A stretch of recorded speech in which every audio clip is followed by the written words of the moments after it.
Sir சொல்லுங்கம்மா. கிளம்புறேன் sir. போயிட்டு வாடாம்மா, போயிட்டு வாம்மா. இது என்னம்மா கேரி பேக்ல? ஸ்நாக்ஸ். குழந்தைங்க உயிரை கொடுத்து வளர்க்குறீங்க, ஜாக்கிரதாம்மா. போயிட்டு வாடாம்மா. அம்மா சாமி ஒரு நிமிஷம்டா. உங்களுக்கு ஒரு நுட்பமான ஒரு சின்ன செய்தி சொல்றேன், உள்வாங்கிங்களா?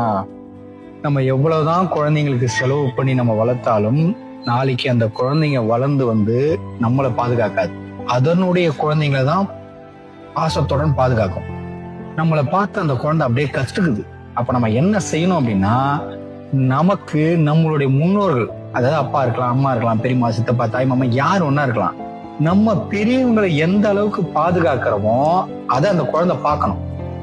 பார்த்து வளர்ந்ததுன்னா அது பெரிய நானோடனே, நமக்கு வயசானோடனே அந்த குழந்தை நம்மளை வந்து பார்த்துக்கணும். இதுதான் உளவியல் சொல்லுது. ஸோ நம்ம வெறும் பணமா கொடுத்து செல்லம் கொடுத்து வளர்ந்துட்டா அந்த குழந்தை நம்மளை பாதுகாக்க நினைச்சீங்கன்னா ஏமாற்றம் தான் மிஞ்சம். என்ன செய்தி சொல்லணும்னு